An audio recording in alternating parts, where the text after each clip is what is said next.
I said, baby, can I talk to you for a moment? Seems like I'm really feeling kind of lonely. Yeah. No, I can't wait to see you again. Oh, baby, tired of looking back on all the mistakes. Being on my own ain't worth the heartache. Trying to find my way right back to you. Ooh, I would walk 1,000 miles just to get to you. Walk the oceans, cross the desert if you want me to. Ain't no mountain high or valley low. Your love's the only thing I know. Here I come, baby, right back to your loving arms. Oh, loving arms. Woo. I said, baby, baby, baby, can't sleep without you here beside me. Woman, I need your love to guide me. You know how to ease my troubled mind. Oh, oh. I said, lady, lady, lady, lady, lady. When you look at me, girl, I believe it. You'll never know it's love until you feel it. Gonna be with you till my dying day. Woo. I would walk 1,000 miles just to get to you. I walk 1,000 miles. The oceans, cross the desert if you want me. Anything to get to you. Ain't no mountain high or valley low. Your love the only thing I know. Here I come, baby. Here I come, baby. Right back to your loving arms. Should have told you before. I'll always love you. All my heart and soul. Hey.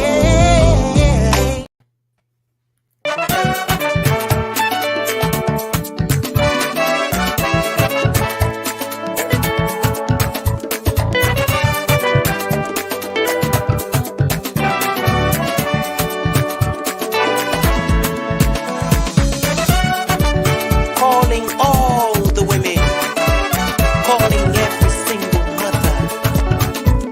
Oba, woman, let us unite.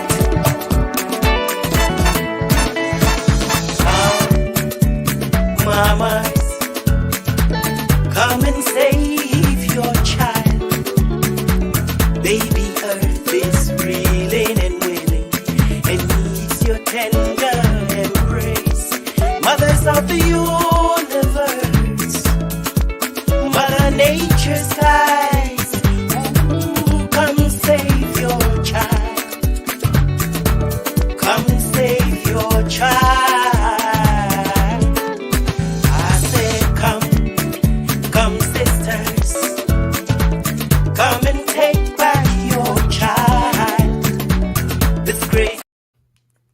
Hello. I don't know what's going on, but the internet was acting kind of crazy, especially when the pastor's in the house. Anyway, hello everybody. Hello. Welcome. Happy Friday Eve. No, happy Friday Eve. Yes. Welcome to all of you. It's another Thursday evening. This is GBC, the most important show on the planet, Pluto or Mars or Venus. We're on Earth though. The most important on earth, and we are very important. And today we have very important people. Welcome all of you. Want to make sure you invite somebody to come and watch the show. You don't want to miss it. I think we've hit history here today. We have two pastors here today. Your behavior say, you know your people. Let me go into Sumakolokwa. You say your prayers, please. be on the best of behaviors, but we want to say welcome. Let me do the most important thing I love to do, and that is to call my name. I am Wendy Jean Juniors, and I'm here with Eva. And Agatha Joseph. Welcome. Why you acting so well behaved today? We're always well behaved when we get started. Whatever. Of course, this is the love month. We've been talking a lot about relationship. We've been looking at couples, talking about single people. Welcome to all of you out there in Facebook land. Like we said, we have two very important guests here today. How was your week first, Eva? How have your week been? Good. It was great. I know. I said the other head to that small head to today. Agatha, how you doing? I am wonderful. You know, today is my favorite day. Yes. It's Friday Eve, and Yes. it's even more so because I'm off tomorrow. And Monday is a holiday. So I took a mental day off tomorrow. And I ain't going to, I got to behave myself. I am doing nothing. Absolutely nothing. I had to reel it in. Yeah, I am doing absolutely nothing. And I want to talk a little bit about this because, you know, often we take time off from work to do something with the kids, with the spouse, you know, for the house. How often do we take time off just for us? When was the last time either of you took time off just for you to do nothing? All the time. You see, it's a beautiful. So anyway, I did it tomorrow, and I'm excited. I'm gonna go get my nails done. I'm probably gonna massage in. I'm gonna take myself out to eat. So I'm gonna do something for me. Good. Beautiful. So welcome everybody. Welcome to GBC Women with Words show. This evening, we have two very important guests here on this very important platform. We have Pastor Ray Hammer and Pastor Wendy. We're gonna bring them on now. Like I said, they're gonna be looking out to you all and see who all need hands, to lay their hands on and pray for you. You would be the first one. Welcome. Hello. How are you, Wendy, Agatha, Eva? How you guys doing? We are great.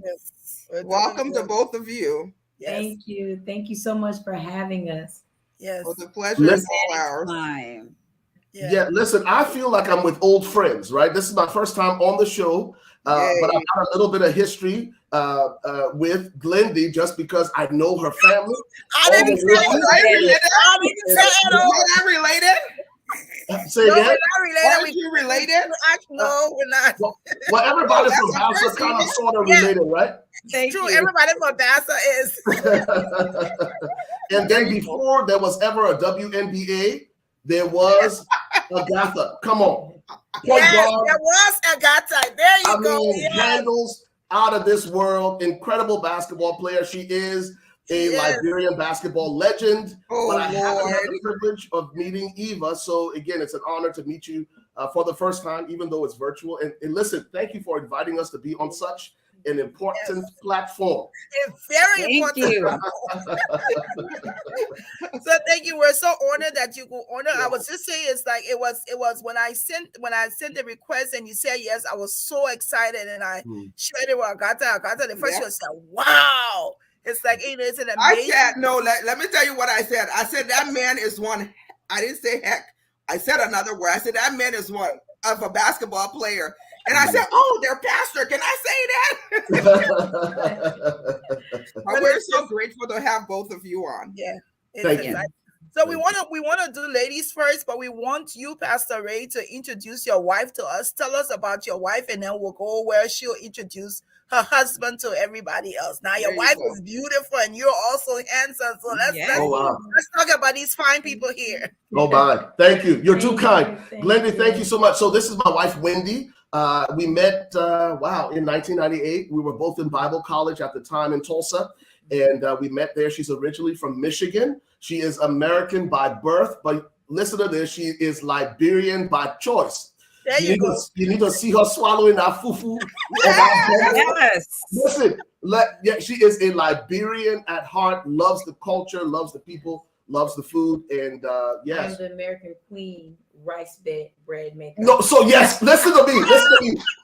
Listen to me. Listen. Yes. I can put her rice bread up against anybody in the diaspora or even in Liberia. There you Listen, go. her rice on a Wow. whole other level. Yeah, she is the rice bread queen. So listen, That we've is been married. amazing. It will be 22 years next month. 22. It's 22. Yeah, 22. We got married in 01. Yes, okay. So it'll be 22 years in It March. feels like 23, right? It does. No, I'm getting my years mixed up because I will be 53 this year, but it's 22. Yes, Aw. yes. You see how the woman Shani? I've been I spoiling know, her with and love. I I spoil her with love. That's for love. see her shining that smarty. That new money begin. I know, right? So that's a little bit about Wendy, and she has been my life partner now for 23 years, and my ride or die. And man, we've just done so much for God and together, and it's been a wonderful ride. Amazing. So please introduce your husband to us. Yes, well, good evening, beautiful ladies. I'm glad I put my red lipstick on because I knew you were gonna come looking beautiful. I needed to be in good company. I couldn't fail you. Yes, you did not. I'm so honored that you would accept me, not only as his wife, but as a sister. Thank you for having me here. As Ray said, we met in Bible college. Right. He had two Caucasian roommates, and he was playing worship at another church. I had gone to Bible college before school actually started, and he was playing worship. So I was going to Sunday school at the church where the Bible college was located. And so the story has it that his Caucasian roommate went home and said, "Man, you got to come see this black girl in our Sunday school class." And so, but at the time, there was a guy from Haiti that told me that as soon as he saw me, the Holy Ghost told him I was going to be his wife.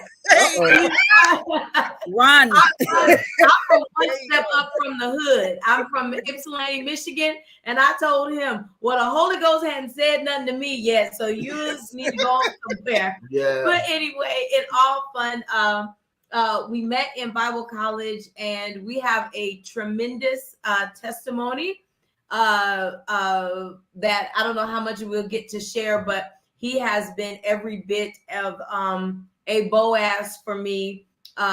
Being married to him, I didn't grow up with my biological father, but being married to him, being connected to the Harmon family, I have come to know the love of a father, not through my husband so much, but through the pape.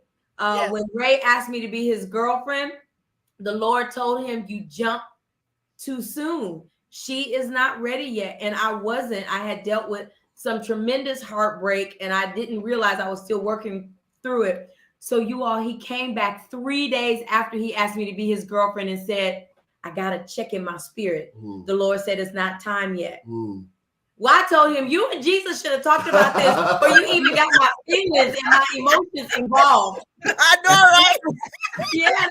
So I wouldn't talk to him for like 3 days. My roommate would let him in, and between classes and going to work, she let him in, and I would walk past. I wouldn't talk to him.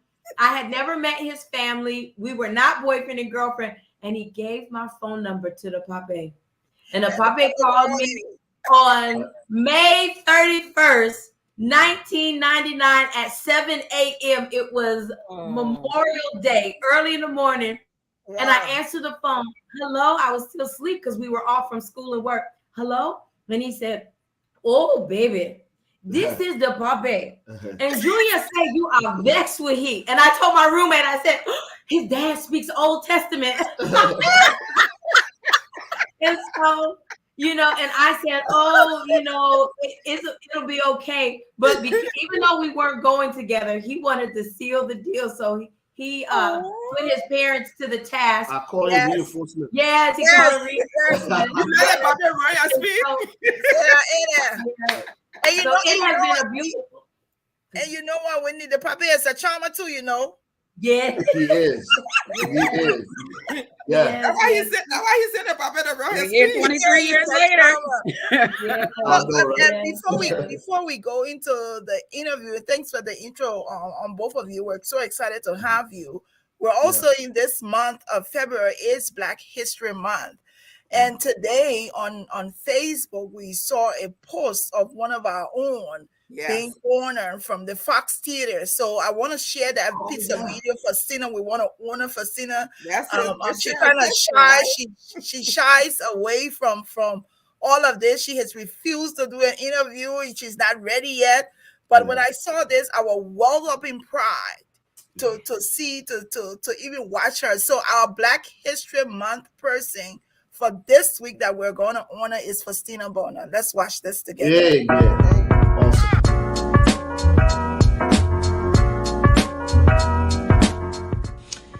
I am Faustina Brooks, Director of Finance at the Fox Theater. I'm super excited to be working for an iconic theater, a growing historic landmark in the lovely city of Atlanta. In 93 years, I happen to be the first female and person of color in this role. I've been blessed with an amazing team of dynamic professionals. I have been able, along with my team, to automate processes, improve and strengthen the internal controls, document processes, convert systems and programs, implement new systems, and also improve the integrity of our financials by making sure the right checks and balances are in place. I recently was nominated as one of the 6 BIPOC fellows promoting diversity in the arts. Through this fellowship, which commenced at Stanford University, I was able to visit 3 theaters, New Jersey, Tampa, Stratz Theater, NJPAC, and Kappa, and I completed 5-day residencies, on-the-ground training, learning the life of being a CEO. It has been truly transformational. As long as the Fox continues to serve the community, I will continue to be a servant at heart. I'm truly excited to be here. Thank you. Congratulations. Yes, congratulations. So proud of you. So proud of you. Yes, that's amazing news today. So let's start. We want to do the church first. We want to hear a little bit about church. Then we'll talk about relationship. Then we'll talk about the love piece, Mama. All of that. Relationship, not a love piece. No, we want to talk about the real love after the relationship. So let's talk. I hear, and it's good to hear that the two of you were in Bible school together. So it's almost it's clear that this is something that you all wanted to do. So you're together, you get married. How is it that you all decide to start a church? Yeah, so I think I sensed the call to pastor specifically in Bible college. And I always felt a call to do that, to lead a congregation. And because there's so many different ways you can serve the Lord. But we really felt in our hearts that God had called us to pastor. But we felt like we first needed to get some hands-on experience. And so I served at 2 other churches from 2000 to 2002, and then again in 2006 or 2005 to about 2010. And then we started our church in 2011. And then we went through a whole relaunch process and rebranding process in 2022. And so we're 3 years in as Converge Church. But it's something that had been in my heart since Bible college to actually pastor. Yeah. And Miss Wendy, were you ready for that? Is that something that you plan to just come fresh out of Bible school and be a pastor's wife? No, absolutely not. I graduated from the School of World Missions. So I actually thought I was going to be on the mission field. I had done my missions experience in Nagpur, India. I'd been in central India for about a month. I came back to the States to graduate. And I was actually interviewing to go to Bangkok, Thailand for 2 years. Oh, wow. And so at that point, the Lord had released him to come back and ask me to be his girlfriend. And he was we were in Oklahoma, but he was given an internship in Dallas. And I was staying in Oklahoma. But that is when he proposed.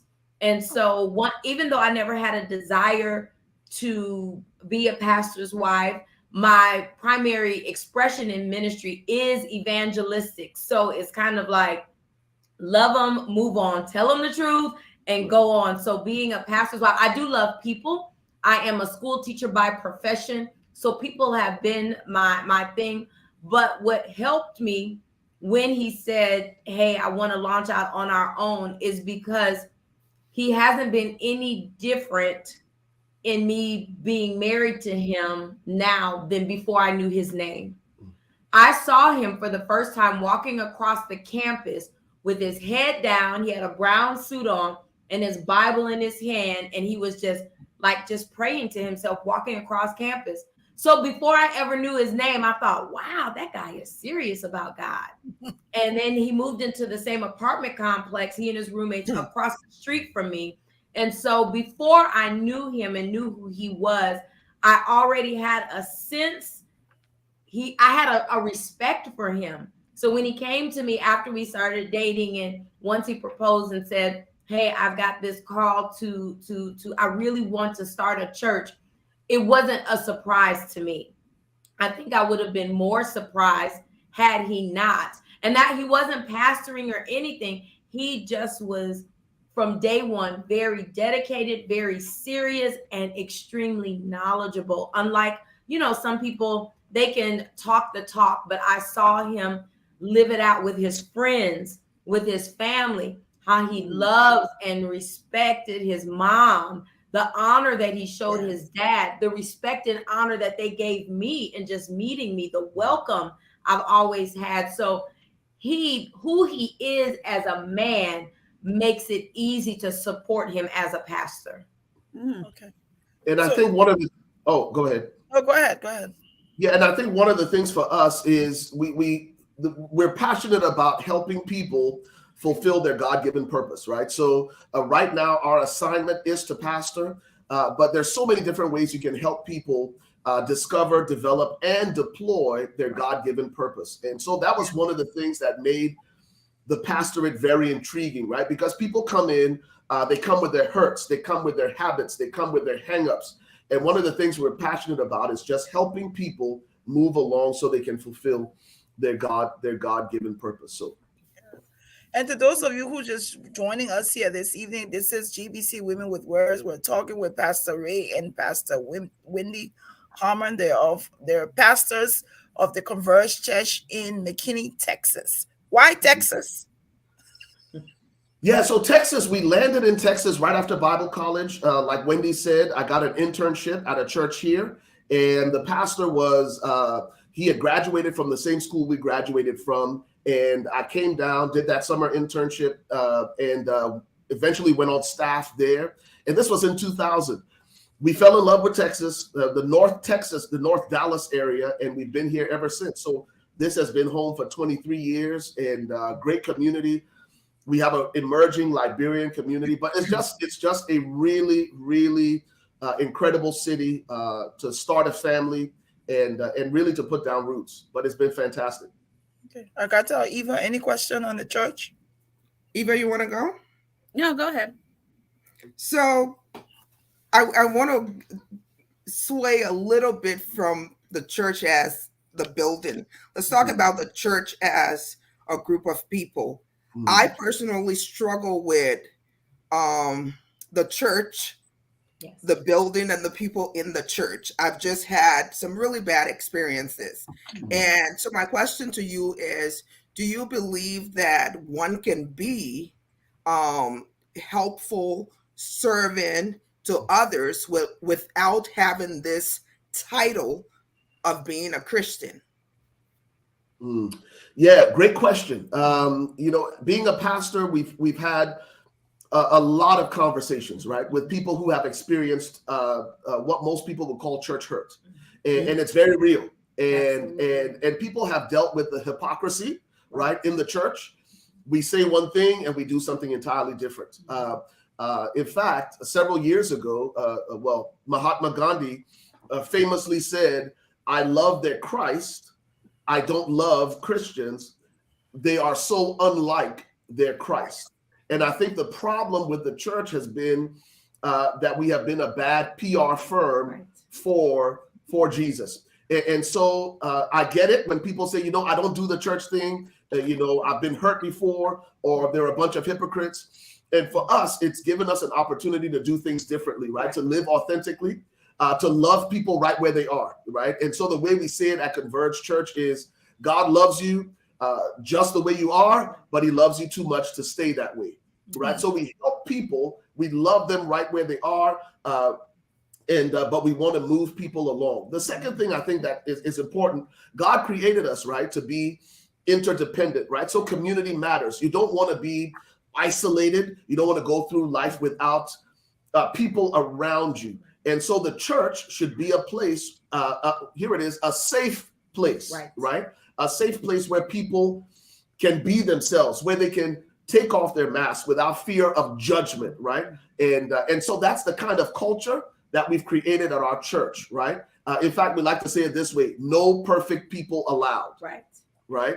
And so we encourage people to come. And one of the things I think that has helped is that my wife and I, we are very vulnerable and transparent, right? You know, a lot of times you can impress people with your successes, but we try to inspire people with our struggles, right? To let them know, listen, that we may have the title pastor, we may have the position pastor, but we're human, just as human as you are. And we talk about our struggles and how we overcame our struggles. In fact, when we get to the relationship side, you will hear some of those struggles that we had and how we were able to overcome them. So to answer your question, yes, it's possible to be a Christian without the church, but it's God designed the church for community so that no one would walk alone and no one would be left behind. And again, I apologize to everybody watching who may have had a bad experience with the church. We're not all the same. There are some of us who are trying to represent Christ, to represent Christ authentically. Yes. And I would just like to encourage you. I too have been through church hurt, and I noticed, like, I just feel like, I felt like before, you can do good, but I came to a crossroads, and that was a part of our testimony, and I wanted to be done with the church and done with people.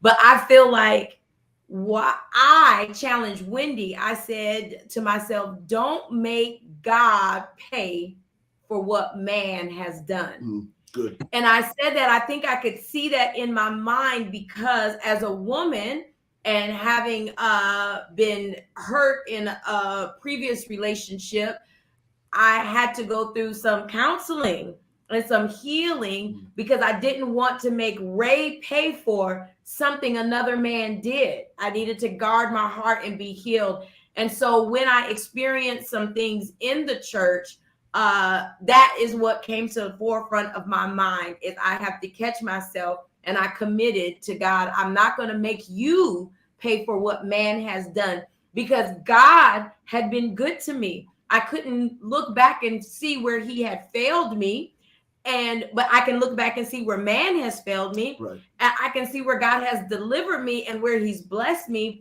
So then I struggle, because I told God one time, I was like, you know what? I'm done with this thing. I told, my husband, I guess this being a Christian is like the lottery, and I just got some bad numbers. This thing is not working out with me. And so I committed to myself. I wasn't going to pray. I wasn't going to talk to God or anything. And I found myself, I would wake up out of my sleep just out of who I was and be praying, and then try to stop myself. So I figured, why am I just going to play these games? Because before the people in the church were involved, I loved God. He helped me. My stepfather was very physically abusive to my mother. And so there were times in our childhood when we would have to pack up and run. And I remember not having anything but that Sunday school faith, like, oh, Jesus, help us. And he always did. Yeah. He always did. It wasn't good, but we are still here, and we were able to get away. So I just said all that to say is, I, for myself, had to challenge myself and say, Wendy, don't make God pay for what man did. And in that, I think I set myself free, and then I set those people free. We're all flawed and human. People, they are wrong, but they don't have a heaven or hell to send me to. And I want the Lord to say, well done. I don't also want somebody else's obscene behavior keep me from God's best for my life.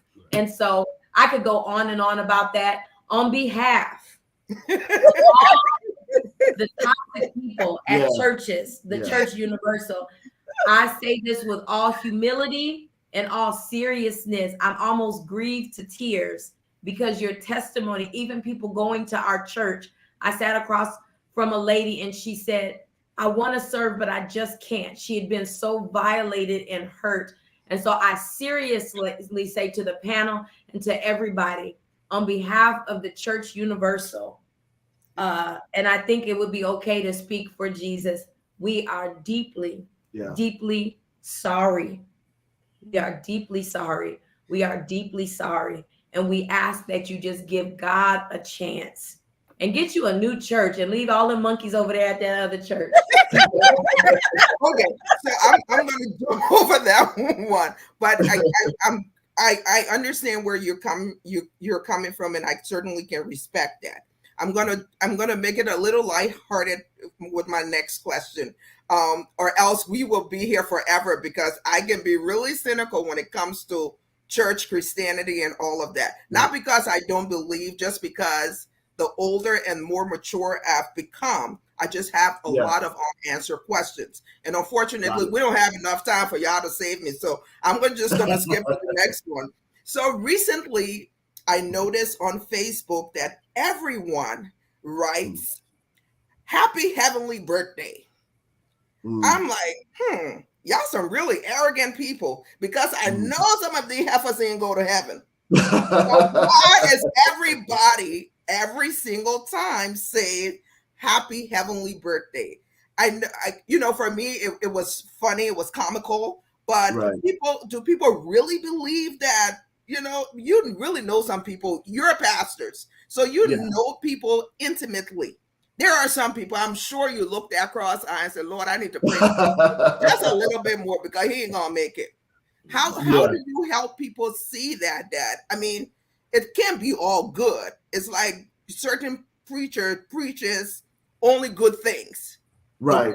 Isn't all good. Even the Bible speaks of evil. So how do you help people bridge that mental gap? Yeah, that's a fantastic question. And I think a lot of times when people say happy heavenly birthday, and I've done it before, right? Especially for family members. My mom passed suddenly about 3 years ago.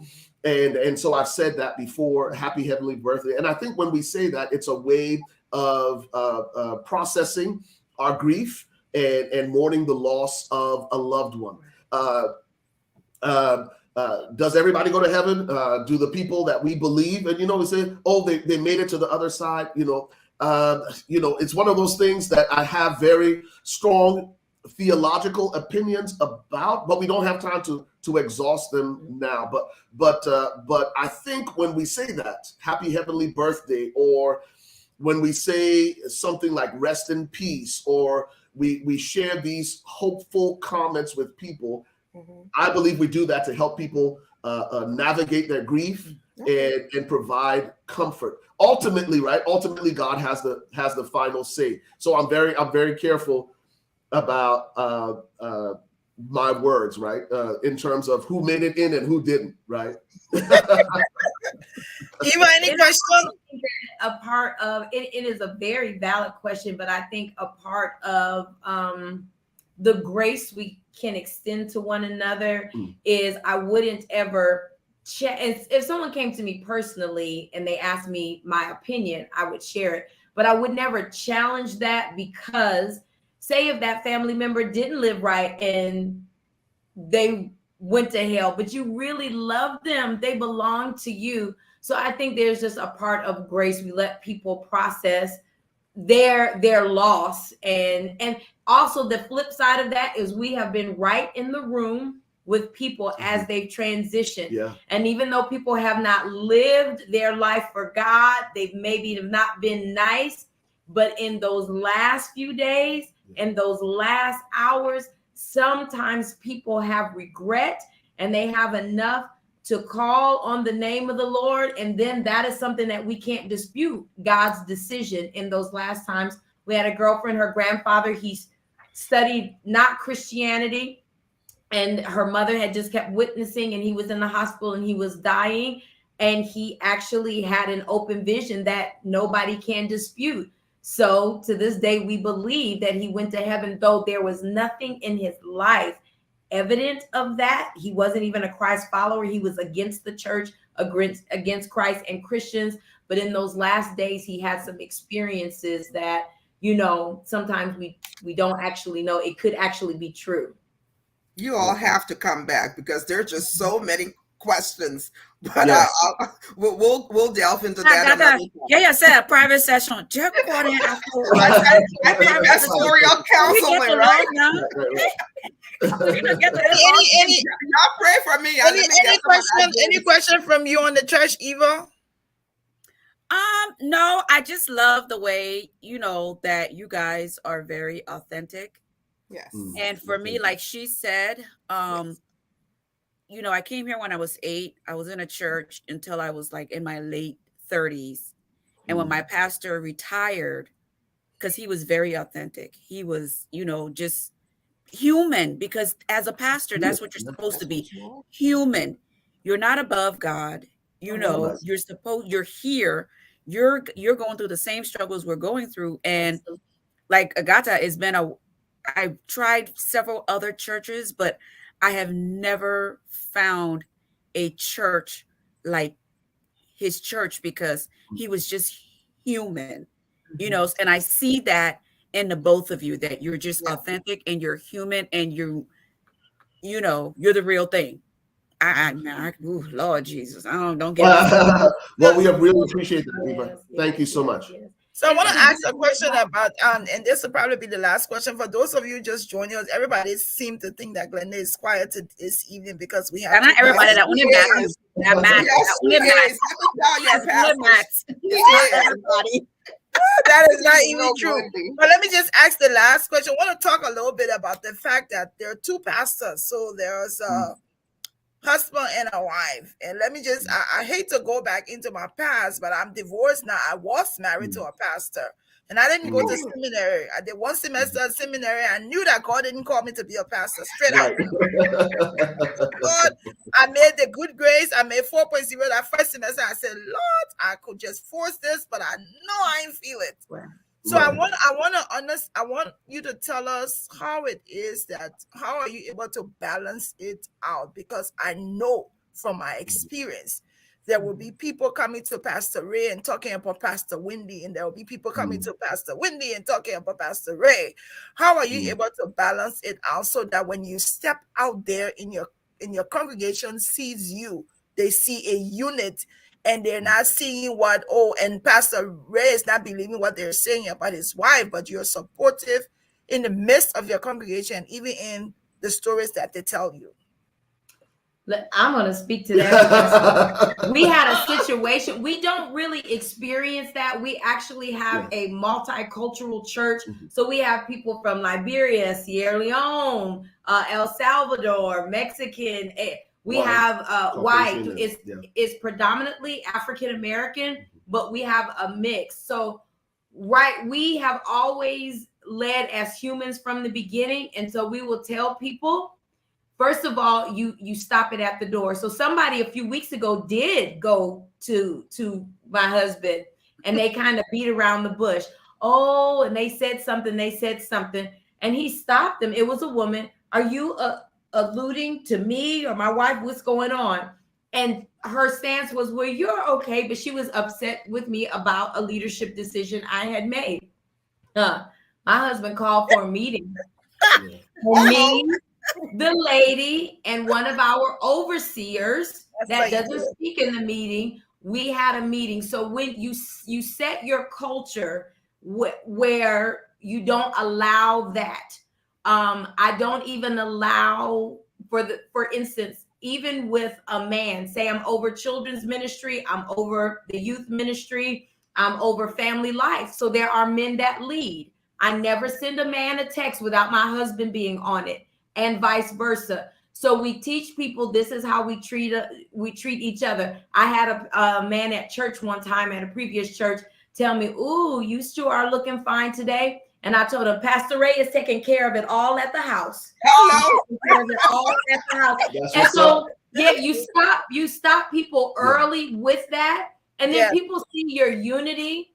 And one thing I can say is my husband is a great protector, but I am I'm not perfect, but I'm submitted to the Lord. So it's not a conflict to us. I lead because my husband, he wants me to lead. See, I'm happy where I am. I have a platform. It is called Children's Church. I'm a teacher. I've got women's ministry. Yes, I'm licensed and ordained, but my husband is a man that he wants me beside him. For the month of February, we preach together. For the month of December, we speak together. He just doesn't let me have a spot for Mother's Day. And so with that, people can see the united front. But when conflict arises, then we just address it. This young lady was upset about something from some years ago. I told her I was going to have a meeting and completely forgot about it. So instead of getting her told, why did you go talk to my husband? Because I love people. The first thing I said is, please forgive me. I regret that I made you feel that way because I know how that feels.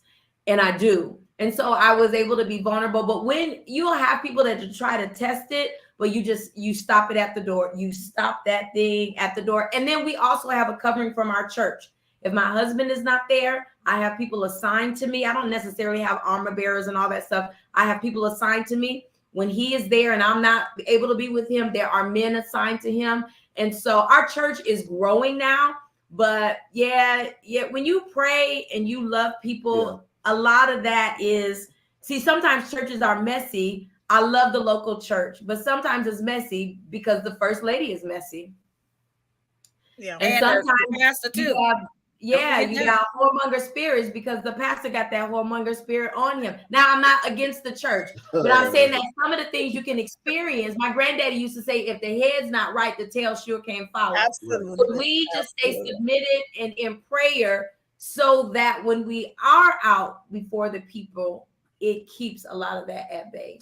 Yeah, and to Wendy's point, listen, I think a lot of pastors make the mistake of thinking that their first responsibility is to the church. That's not true. In God's order, my first responsibility is to my wife and family. And so I first am a protector of my wife before I'm a protector of the flock. And that's what people get. All right. So it's very important, I think, if there's anybody on who's a pastor, who's a minister, to recognize that your first responsibility is to be a provider and a protector to your spouse. In God's model for the husbands, it is to be three things. A Christian husband, three things: prophet, priest, and king. The work of a prophet was to speak to the people from God. So God would speak to the people, and then God would speak to the prophet would speak to the people. My first responsibility as her husband is to hear from God for direction for my family. Second was the role of the priest. The priest was the opposite of the prophet. The priest spoke from the people to God. So I'm supposed to bring my family's prayers and dreams and petitions to God. But the third role of the husband is to be a king. And the role of the king in Bible times was twofold. He was supposed to protect and provide.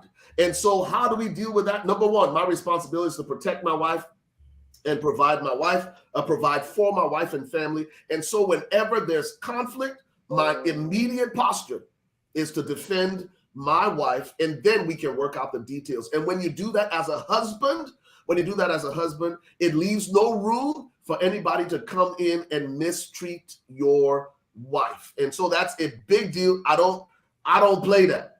I do not play that. Here's the second thing, though. We believe that confrontation is healthy. Confrontation is healthy. And so the word confront is the etymology of that word is to come face to face, right? A lot of people are afraid of confrontation because sometimes they think confrontation is retaliation, right? Jesus said, turn the other cheek, go the extra mile. And people say, well, Pastor Ray, why aren't you afraid of confrontation? Jesus said, turn the other cheek. That is a reference to retaliation, not confrontation. Retaliation says an eye for an eye. You take out my eye, I'll take out your eye. That's retaliation. Confrontation simply means to come face to face to find understanding. So we are okay when someone has an issue. Oh yeah, let's go talk about it, and let's get clarity on what you're saying and what I'm saying, and let's find a resolution, right? A compromise. All right. Yeah. So I guess just to make sure we include our audience who's watching, there's one question here I want us to answer, and then we'll move on to the relationship and love. And this question is from Beatrice Conga Gray. It says, there are many churches in our communities today, yet many people in those communities are poor and marginalized. What is the church doing about that? And how's your community doing? Interesting. Yeah. So that's a big deal for us, right? We believe that the church exists to be this intersection of Christ and culture, that the church should be a place where Christ and culture intersect. And so for us, we're very intentional about meeting the needs in our congregation, right? We don't want to just be a church that talks about it. We want to be about it. And so we prioritize outreach. We prioritize benevolence when people in our church have a need. In fact, the way we've done it over the years is that we've chosen to be frugal about extravagant things so we can be generous to people in need. So if people have a rent payment or a payment or people need some type of assistance, we're always available just in terms of how we steward our resources to respond immediately. I'll give you another example. In terms of our outreach, in August, we did a backpack to school outreach where our church provided 500 pre-filled backpacks for underprivileged kids in our community. We served 296 families last August by providing school supplies and a bunch of other stuff, right? We also, at Christmas time, we partnered with Toys for Tots. And through that partnership, about 6,500 toys to kids in need. So yeah, it's unfortunate that churches have made a church about the pastor and about, the apostle or about the prophet. And that's not what Jesus intended, right? Again, there's so many misrepresentations of the church, and we want to be the exception. We want to do things differently the way Jesus did it. In fact, Jesus said, if you've done it to one of the least of these, my brethren, you've done it unto me, right? And so that's our priority, is we serve and we minister to hurting people in our community. It's a big deal for us. Yeah, and let me just say here as we end this segment, just to say thank you too to Converge Church, because there's an organization in Liberia that your church supports that I'm connected with, Zogos We Care. So thank you for all the support that you gave to Caleb and the wonderful contributions and stuff that you make. We want to say thank you for that. So we want to move to relationship now. What was most important? So we hear you meet.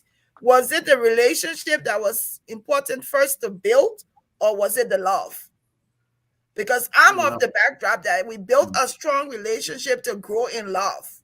So was it important to have a great relationship, or did we fall in love first and then worry about building the relationship? Great question. I think one of the things my wife always says is that we were friends first. And so for us, it was building the relationship before I think we fell in love, right? And so I think we gave ourselves. I was in love. Let me just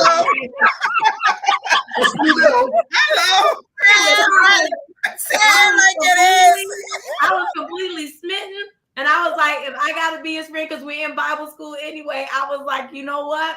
I'll take it. So I wish I could go and say, oh, it was I was trying to sit looking cute. You hear me? I was trying to sit and listen and be so ladylike. So I was, I wish I was mature enough at that time to say, oh, it was about building. I didn't even know nothing about building relationships. We were good friends, but I was in love, and I learned how to build friends.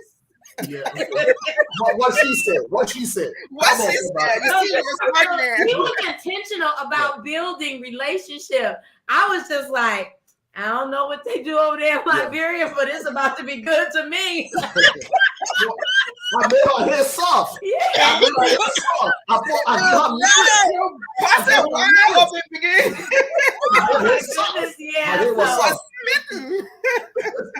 You know what, Pastor? When I don't believe you see this fine young man here, you trying to let him go. You were not trying to do that. Oh no! I was like, we could be friends. We'd be in Bible school. I go to early morning prayer. I see him at early morning prayer. I put my head down. Oh, thank you, Father. She used to come pray right in front of me. Yeah.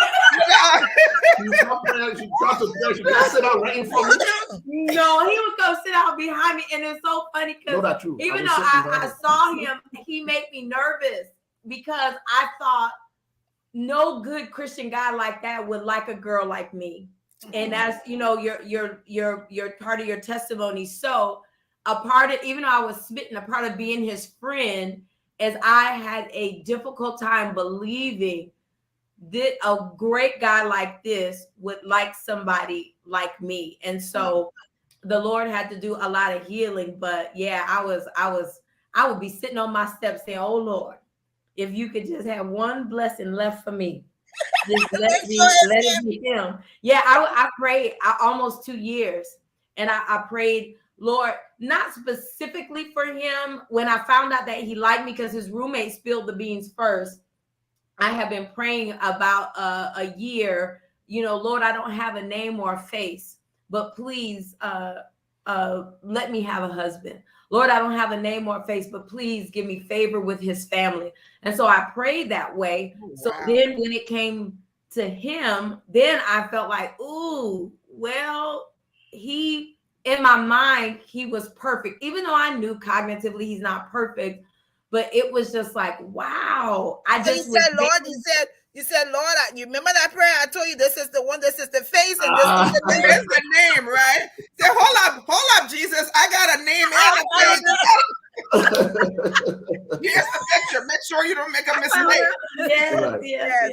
So how, before we go to Eva and Agatha, how would you describe your relationship presently? How would you describe it? And also, please consider talking about conflicts in your relationship. How do you deal with that? Yeah, let me start this one and I'll let you finish. How about that? So we were probably about a year and a half into our marriage, and most people would consider that there's still the honeymoon phase. It wasn't that way for us. In fact, it was extremely rocky.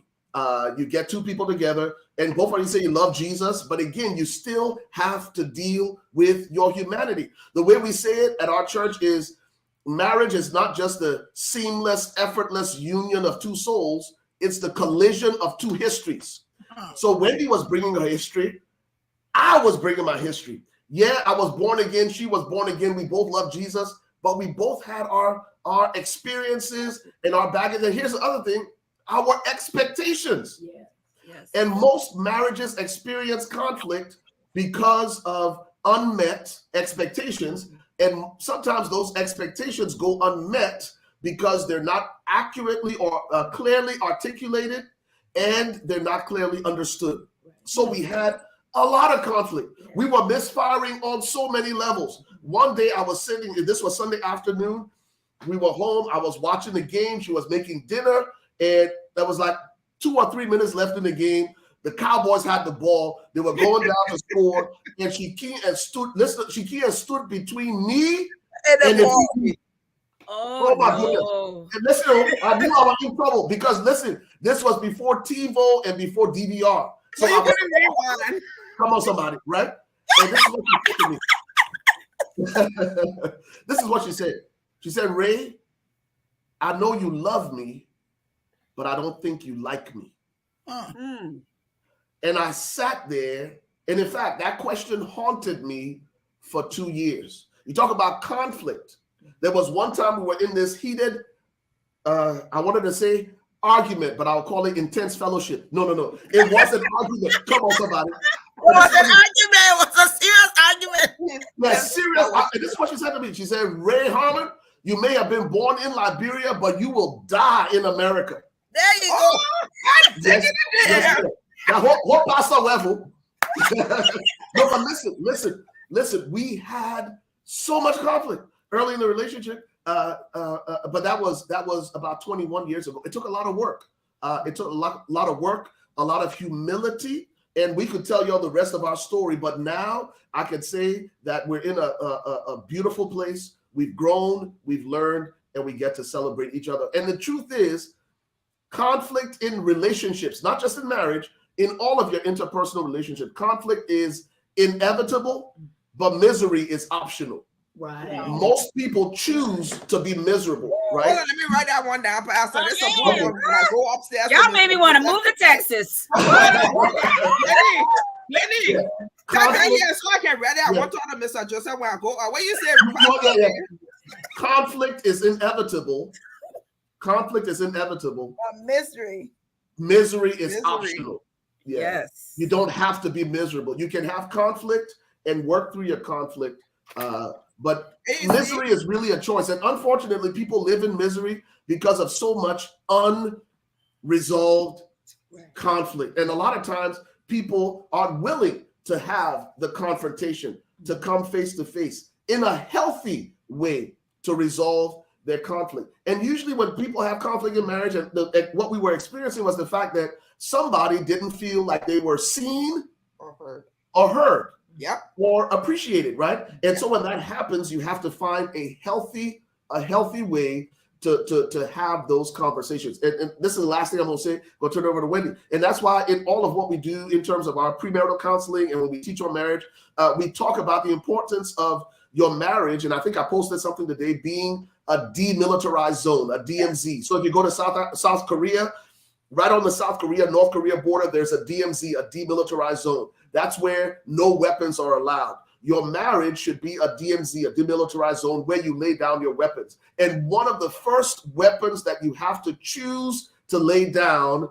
is your words. We weaponize our words. And the problem with words, listen, life and death are in the power of the tongue. And a lot of times people say things and it's a lot like toothpaste, right? Once you squeeze that toothpaste and come out, you can't put it back in the tube. Yep. And so a lot of marriages feel unsafe because we weaponize our words. And so people are afraid to come face to face, to have confrontation. And this is what communication in marriage looks like. There are 5 levels to communication. The lowest level is just cliche, where we say things like, hey, what's up? How you doing? And that's cliche. That's level 1.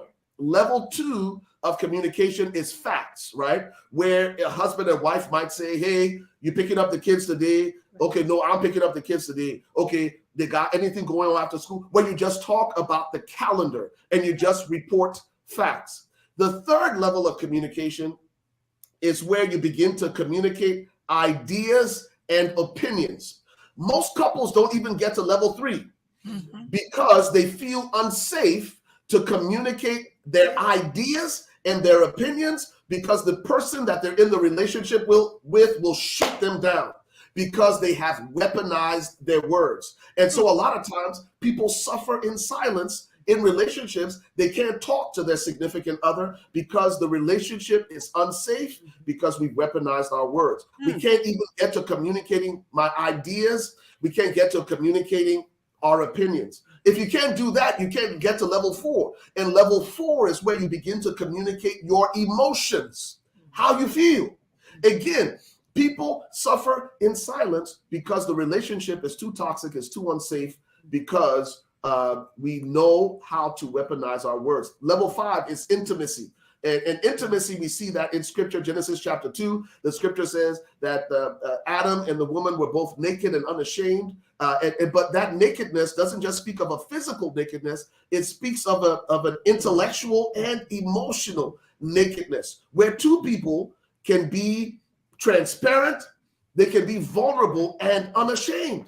It will amaze you how many husbands and wives are too afraid to be naked and vulnerable emotionally with their significant other because the relationship is unsafe. So I say all of that to say we're in a much better place.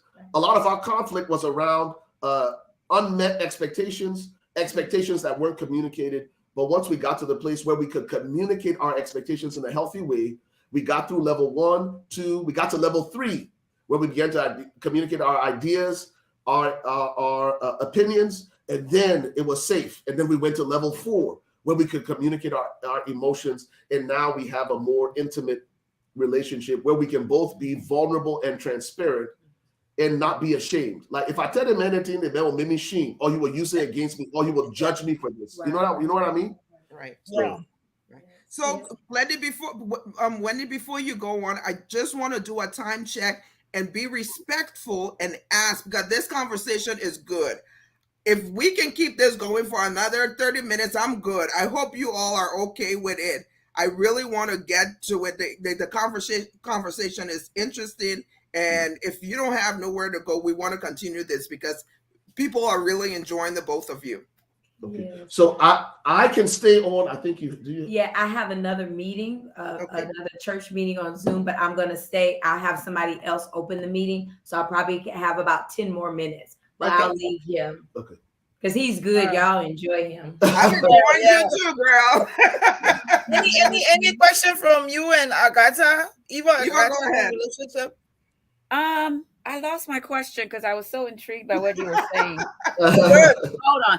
Oh, yes. Well, I don't know. And hold on, before you ask a question, you know that Converge Church is online. I watch service every Sunday, so you all can also Now, who you telling? Facebook. Me, I'll be there. I'll be there every Sunday. Y'all gonna be my virtual church. Online. Yeah. They're gonna be my virtual church. We would love that, Eva. I go to virtual. I watch their service. I watch my service. I'm Amen. trying to pray for your You pastor. guys We are are trying to now. convert these sinners. Thank you so much. Amen. Hey, thanks for the plug. Thanks for the plug. Yes, I appreciate I it, plug Wendy. it in there. Anything, Hold on, I'm trying to find a church. Hold on one second. see, What's y'all McKinney, logo? Texas. Is it the V? Yes, Yes. Okay. that's us with the V. Done. Okay, my Awesome. question. I know I heard First Lady Wendy talking about her having to go through. I like that. She's coming to the church already. You hear that? Did you hear I that? love it. Yeah, I love it. it's good. I don't like the page. I'm gonna get notifications. Thank you. I'm the crazy one, y'all. Anyways, I wanted to ask a question about, I know you were talking about, you said something about you having to go through to counseling and things like that. So maybe this is way off of what we're talking about, but I just wanted to bring it in about like mental health. How do you guys manage mental health? And it goes into building relationships. Like, do you only go to pastors that are like within the church, or do you go to a therapist, or what is your view on that? You want to take that? Yes. Yeah. Well, number one is we believe that there is a very natural side to being a spiritual person. And so we do believe in counseling. We don't believe that we are not licensed counselors. So people will ask us, hey, can you do counseling for us? And we will have to tell them we can do biblical guidance because we aren't licensed therapists. Right. There are situations with people and they do need professional help, and we support that in whatever way we can. We do have a couple of our members that are on medication, and we want them to take their medication because that is the natural side. We live in a fallen, broken world, and people have suffered trauma. There are different things. There's, you know, when you find out people's stories, it makes you understand and connect the dots, even though our vote doesn't count. And so we really support people. I had the awesome opportunity to sit across from a lady who had been horrifically violated sexually as a young child. And she never told anybody about it in 40 years. And she told this to me last week. And we sat across the table from one another. And so I could give her biblical guidance and give her biblical support. But I encouraged her to see a therapist. And she was seeing a therapist, but it was the biblical side. She had some questions. Why did this happen to me? Why did God allow this to happen to me? And feeling like she did something wrong. So we tried to support people. One thing that the founder of our Bible college, Kenneth Hagin, taught us very early on, and I don't think he was teaching this to us, but I took it to heart very early on. He said, I believe people can be just as unwell in their mind and their emotions as they are in their physical body. Right. And early on, I thought, oh my goodness, because you can hear some people say, oh, you just got to believe God. If you're a Christian, you don't need to take this medicine. No, that's not what we believe. I also saw a leading Christian woman speaker, Sheila Walsh. She's Scottish. And I had gone to Des Moines, Iowa. I used to work for a Christian organization called Women of Faith.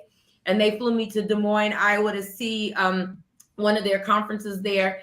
And Sheila Walsh, she worked for the 700 Club, and she was doing a session with Henry Cloud, who is a leading Christian psychologist. And she said that for so many years, she felt condemned because she had suffered trauma as a child and she was on antidepressants. And she told us in the conference, it was 7,000 people. And she said, I love Jesus. I'm full of the Holy Ghost and power. And I take a little blue pill every morning. And I think going into ministry, being a pastor's wife, that was good. I wasn't, were we pastoring then? Yeah, we were pastoring then. But I had those two examples.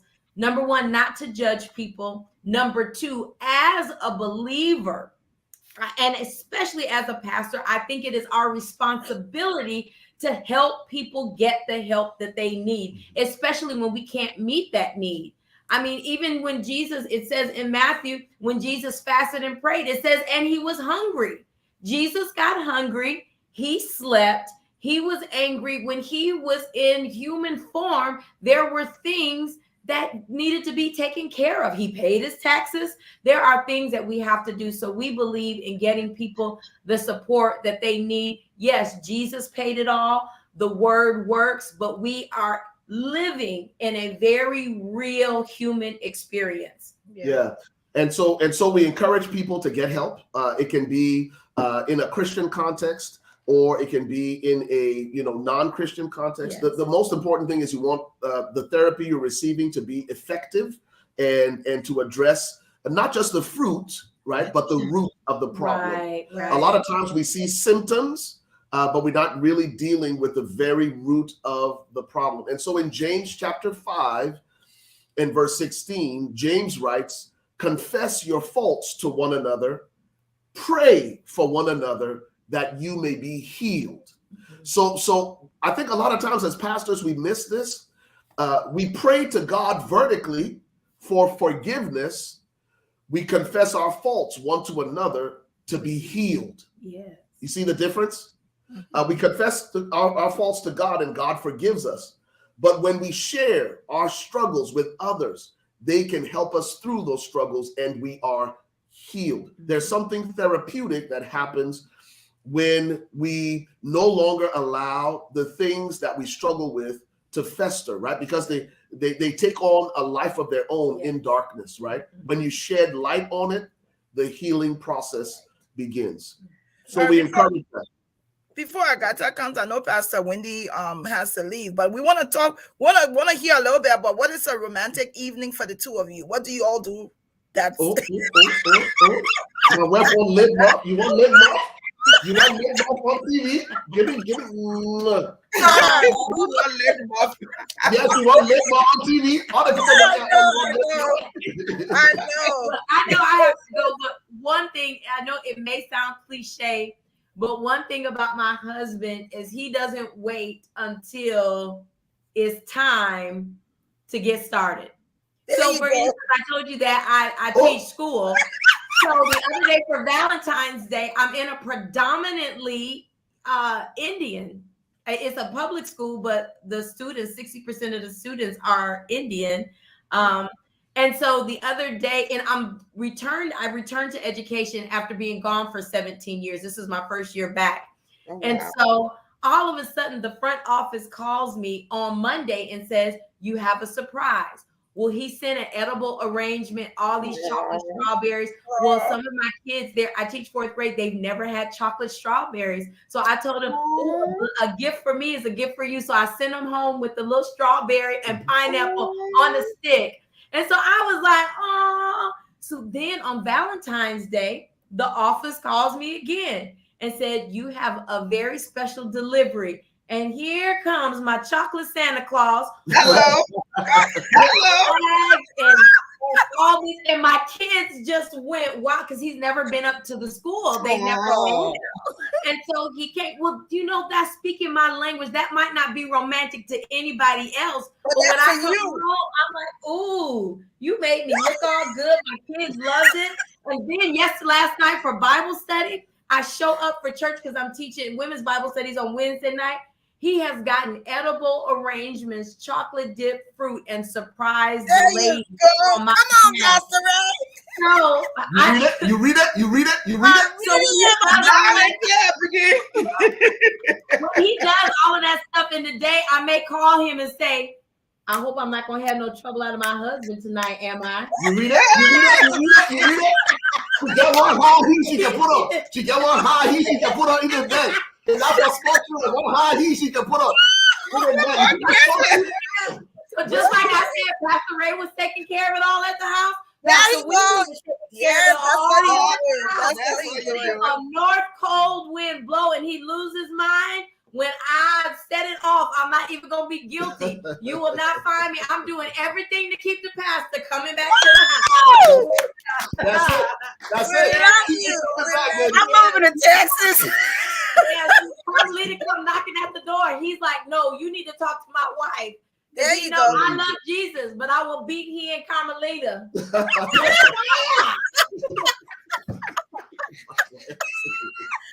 I love it.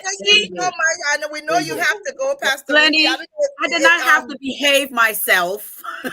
I know, right? Eva, this has been a wonderful time. We can also tell from the audience, you know, they're watching, they're engaged, they love their Pastor Ray and Pastor Wendy. We're so excited that you all could come. I know Pastor Wendy have to go. I don't know if you have another question or not, but I want you to talk a little bit about. We don't want to leave your kids out. We want to bring them in the picture. I want to talk a little bit about your children, your two beautiful children. Yeah. Well, I'm going to say this before I leave because I already sent my text. One thing that we decided early on is we will not allow people to call them pastors' kids. We don't allow family. We don't refer to them as pastors' kids. We say we are the Harmons, and this is how we do it. And so we weren't, our children never felt forced to go to church because as Harmons, that's what we do. Our children see us serve at church, but they also see me serve in the grocery store. They see me serve my sister when she was in corporate America. They see us serve her friends. Our daughter is in college, and she texted me the other day, and she said, oh, one of my friends is having trouble. Can I give her your phone number? I think she needs a safe adult to talk to. And you all, I thought I figured I could just go on to glory because my 19-year-old wanted to give my phone number to her friend. That let me know. I know we haven't been perfect, but it let me know we have done something right. But we protected our children from the church. When they became of age, we told them it's your time to serve. The reason why you serve, not because you're Pastor Ray and Pastor Wendy's kids. Mommy was serving before she ever met a Ray Harmon. Daddy was serving before he ever met. This is what we do. When they want to have friends come over, we let them come over and we serve their friends. And so for them, church was not what we did. It was a part of who we are. But we live like that. The reason why our church is multicultural, if you came to a barbecue, that's how our backyard would look. Our son has Caucasian godparents, and that was it wasn't strategic. It was a spiritual thing. I mean, we have people that we've been able to minister to. So thank you for asking that. But with our children, we always were intentional to tell them this is who we are. And we also very early on, we taught them that Jesus cannot be just Jesus to mommy and daddy. Jesus has to be Jesus to you. So our daughter wanted to go to Paris for his 16th birthday. I was a stay-at-home mom. Then the Pape was living with us then because the Oma had gone to be with the Lord. And I told my daughter, I said, well, mommy's not working. You know, the church is coming up. If you want to go to Paris, I will believe with you. And of course, as a mom, I'm saying, okay, Jesus, you got to come Ease through. your mind. Yeah, I'm just like, I will believe with you. So I said, you want to go? And we prayed. And I am telling you, the Lord amazed me. Money did not drop out of heaven, because money doesn't drop out of heaven. It says that God will cause men to give to your bosom. My sister is a super single. She's single and has no kids. I was telling her, oh, we're going to Paris and we're looking and we haven't gotten our tickets yet. She said, oh, I just love Nia. And she said a few $100. Boom. Something. We got insurance reimbursement that paid for our tickets. And so Nia can't say, oh, my mom and dad paid for this. She can say, wow, a way was made. So we just try to take opportunities for them to see God for themselves. But we did not let the church put any expectation, any pressure, but we also did not treat our children like they were better than. They go to youth ministry. They went to children's ministry. They serve. Until my daughter went to college, she was our online producer for all of our online, for Facebook and for YouTube. Our son runs the cameras. He's on the setup team. That's not because we're the pastors. It's because I was teaching Sunday school at 12 years old. He was playing the guitar when I met him. That is who we were individually. So that was, whether we were pastoring or not, that's who the kids would have been. So amazing. Yeah. Yes. Let me give a shout out to Lafayette. Lafayette said everything you say here, he the one taught you it. Oh, now what he said? Yeah. They don't want to take credit. Yeah, that's it. Yeah. He taught Ray to play the guitar. So when I met him, he was strumming notes and writing music. Well, he's actually talking about the chocolate stuff. Yeah. And the high heel shoe, he ain't talking about No, I'm talking about my secret. My little something, my little red shoe. But see, that's the natural side. We have to tell people that, you can't just be, when you're married, you just can't, we teach the women. You gotta spice it up, yes. Yeah, let the pastor enjoy too now. I was going to ask that question, but I thought it was a little bit too forward. But I was going to ask, since I thought you guys were, no zone. Huh? That's how we call it in my house. Oh, no zone. Yeah. Because let me just say this. You get. Can I say this real quick? Just about parenting. So in Colossians chapter 4, the scripture says, parents, do not exasperate your children. Yes. And so for us, one of the decisions we made early on was that we would not exasperate them. We would not frustrate them. And I think sometimes as parents, we can do that, right? And we think that parenting is about compliance. Right. You do it because I said so. And there's a place for that. What we discovered that was more effective for our children was not just compliance. What was more important was character development. Yes. Meaning there are certain things that kids will do while they're under your roof, but if you don't take the time to develop character in them, once they're no longer under your roof, they're going to go buck wild because you haven't developed character in them. And that's why a lot of times you'll hear, oh, that person, that preacher daughter, or that preacher son, that PK, that this, because a lot of times pastors, all they want their kids to do is comply, but they don't take the time to develop character in them. And that was a focus and a priority for us and our kids. Agatha, any last question you have? There was a question that came up on the television while we were I think it was about transparency. Yeah, no, I have it. It's about secrets. So all of this week on the news, they've been talking about relationship. And one of the things they talked about yesterday was how couples, I don't know how many percentage, it was really high. Couples keep secrets from each other, especially financial secrets, either hide debt, accounts that the other person doesn't know about, something like that. But one thing caught my attention right before the show, and I wasn't able to listen to it. It said that there is one secret that may be good for a relationship, and I couldn't figure it out. So what do you think about secrets within a relationship, and how do you all overcome that, if you do have any? Yeah, no. So I think, listen, trust is the currency of relationships, right? And so when trust is violated, it means that someone in the relationship is living a lie. And the most the most important gift you can give your boyfriend, your girlfriend, your spouse is the truth. And so, man, we don't do secrets, and we encourage couples not to do secrets, and to be as honest and forthright as possible, because again, the foundation of that relationship has to be trust. It has to be trust. Now, let me say this again: creating safety in your relationship. This is critical, right? Because sometimes, so you know, y'all learning a lot of things about me, right? I played basketball. I led worship for years. I played, you know, multiple instruments and different things like that. But I also served in the Army here in the U.S. And whenever we had to have an honest conversation with a higher ranking officer, we would always say permission to speak freely. Unfortunately, in relationships, people keep secrets because their significant other hasn't given them permission to speak freely.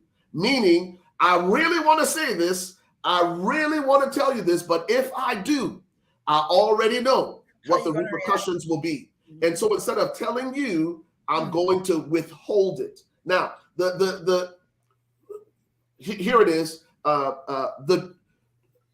do I say? Okay, so here it is. Truth without grace is mean, but grace without truth is meaningless. In your conversations, right, you have to speak truth, Right. but truth without grace will just come off as me being mean. Right. The flip side is also true, though. If all you give somebody is grace without truth, it's meaningless. So you have to create environments in your relationship where your spouse, your girlfriend, your fiance, they have permission to speak freely. Because when you create an environment where people can speak freely, then it builds trust. You feel free to tell the truth because I can tell this person the truth and they won't use it against me. Here's the second thing I think that we need to understand about truth. The truth may hurt, but it will never harm. Ultimately, the truth heals. And there's a difference between something hurting you and something harming you. Let me give you an example. I had a car accident in 2013. I went to the chiropractor for about a year. And every time I went to the chiropractor, he did these adjustments in the areas that were impacted by that car accident. Guess what? It hurt, but nothing he did harmed. It didn't make my condition worse. It made my condition better, even though it hurt. Sometimes people don't tell the truth. Sometimes people keep secrets because we sometimes confuse the truth, which is sometimes hurtful to hear, well, with harm. This person is doing something harmful. No. The truth will never harm. It will hurt to hear the truth sometimes, especially the truth about yourself. But the truth is never harmful, even though it hurts. Ultimately, the truth will heal. So my encouragement to anybody out there that's been keeping secrets, the way you start is you create an environment of trust and transparency, and where you give your partner permission to speak freely the truth, even when it's hard to hear, because ultimately the truth will heal. Okay. My last question. Mm-hmm. I'm so sad that Wendy had to leave early, but I'm going to pose this question anyway. Okay. So your relationship seems great. I know you shared with us where you had a rocky start to it. However, no relationship is perfect. No, what are some of the struggles today, not in the beginning, today, that you could share with us? Yeah, I mean, it usually our struggles usually revolve around communication, right?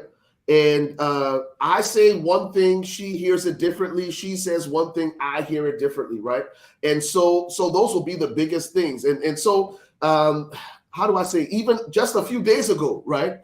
Yesterday, there was something where I thought I was trying to be helpful, and it came across the wrong way, right? And so we got into an argument about something that I thought was helpful, but it came across as if I was being critical, right, or judgmental. So for us, a lot of times it's around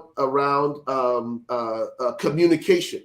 I heard what you said, but what did you mean, right? And not just what I say, but how I say it. Because whenever you say something, right, you say something, and then the person hears it, it has to go through their filter, and they hear it one way, and they assign intention to it. And all you were just saying, you were saying one thing, but they heard it differently. So that's one of the biggest challenges we have. The second challenge is our schedules, right? If we're not intentional about pursuing each other and prioritizing each other, then one person can feel like they're being left behind, right? So that's one of the reasons for Valentine's. We celebrated early this year. So on Monday, I sent something to her school, and then we went out to a 5-star dinner at a steakhouse, right? Prioritizing her. And then the next day I did something else for her. So, but there are times when I get so busy and she gets so busy that we feel like we're not prioritizing each other. The challenge with that, Agatha, is over time, this is what happens, right? Because if two people aren't growing together, they're growing apart. True. They grow like this, right? And so one of the things that's important to us is that whatever we're doing, no matter how busy we get, that we're still growing together because we are prioritizing, number one, prioritizing, but we're also pursuing each other. But there have been times when I've been so busy with church, trying to do this, trying to do that, that I haven't prioritized. I think those are the biggest challenges we have right now: communication and just being intentional with each other.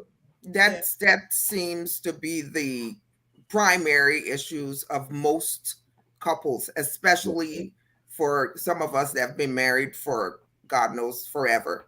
So right. Yeah, you got to stay curious though about your spouse, right?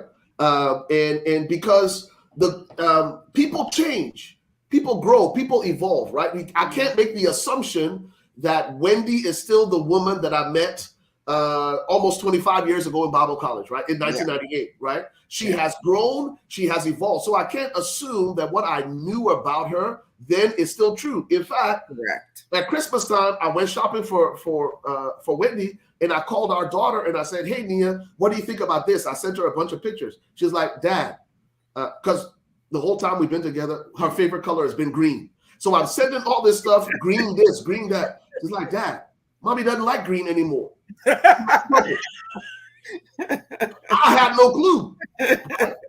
And sometimes that happens in marriage, right? Where you can be married to the person under the same roof, in the same bed, and don't recognize that this person has grown and they have evolved and they've changed, right? So you have to be sensitive to that, and you're trying to understand why your husband, 50-year-old, all of a sudden he won't wear skinny jeans. Thank God, I don't want wear skinny jeans.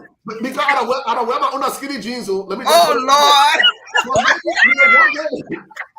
One day you man just jump up. The man say, "Oh, he won't start wearing skinny jeans." The man say he won't buy a motorcycle. He won't buy a new car. No. So we grow, we change, we evolve. And we have to be sensitive to those changes and celebrate that sort of that evolution and that growth. Amazing. We've had a wonderful time. We want to thank you. It's been a good, very important hour and a half here.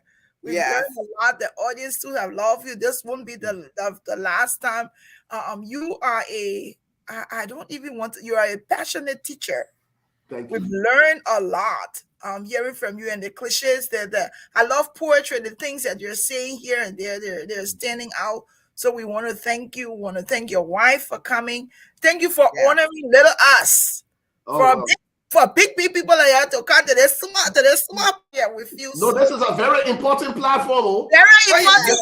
Very important. We're important. Important people come here. Important things. Yes. You hear me? Yes. So we will definitely and so this is what we do is whenever you're invited on the platform, it becomes yours. Whenever I've already been sharing stuff about the church. If there is something that you need to promote from the church, we'll share it free. Your Sunday services, we will now start also sharing on our page. I might listen in.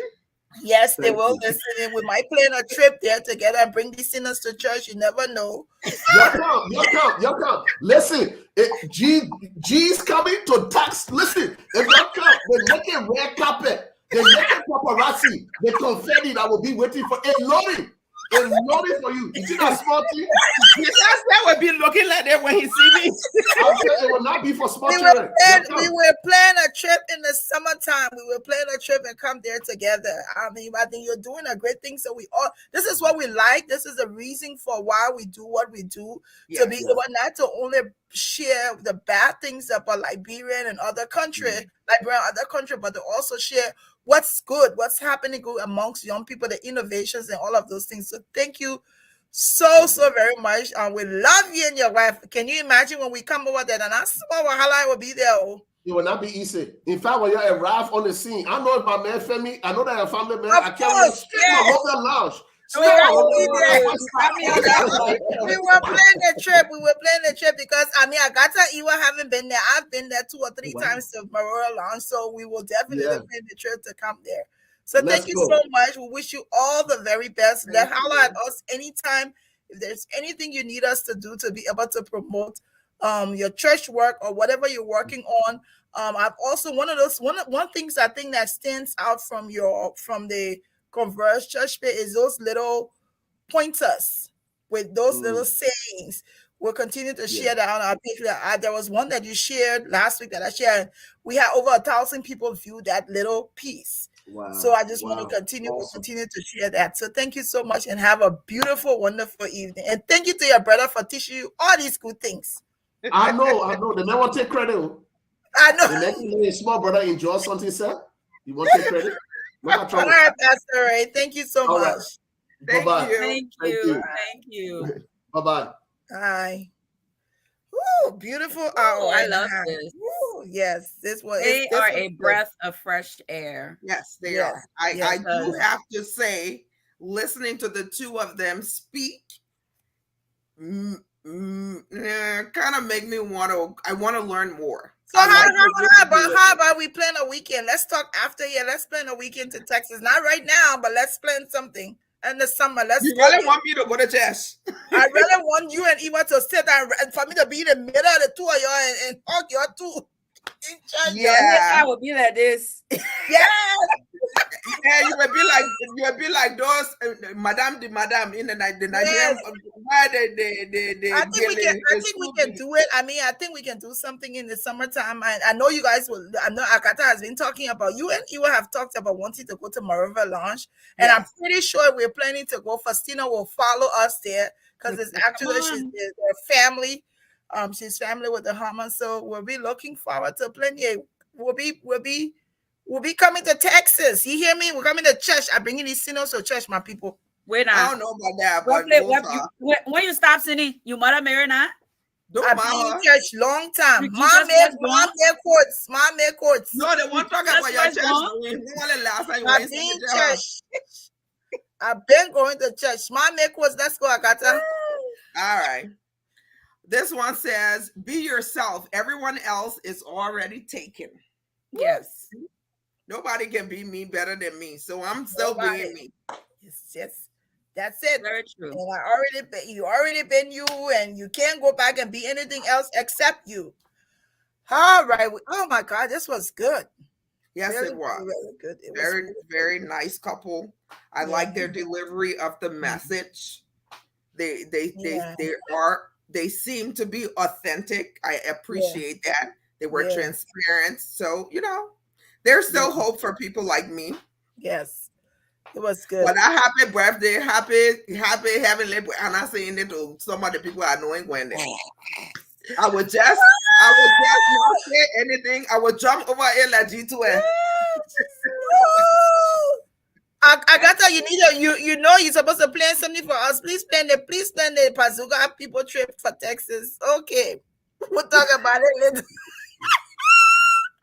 Plan the Pazuka people trip for Texas. Folks, next week we're gonna be ending this love month, and I am so excited about the guests. We have a couple of I am so excited about the guests because you do know that on this platform on GBC or Women with Words on our page, we do have people that come from other countries. And so our guests next week, they're from Nepal. Nice. We have a husband and a wife from Nepal. They will be here. We'll be talking about loving and about relationship. That is Salma and her husband. Okay. They will be our guests next week. They'll be talking about how to do the love thing on their side, their relationship. They're moving from Nepal to here to the States and everything else. So we're looking forward. And if you're out there, you have anybody that you want us to talk to, expose your culture to our platform or the things that you do, just make sure you let us know if you can sew, if you can thread a needle. Maybe I think I can sew. I don't know if I can thread a needle. I know Iwa can face hair and makeup. You know, wear any. I think I just know how to wear lipstick. But anyway, if you have anybody out there that you want us to talk to, please make sure this is why we are here. This is what we want to continue to do. We want to also, as we end, congratulate Beatrice Kanga Gray. We have a lot of GBC people.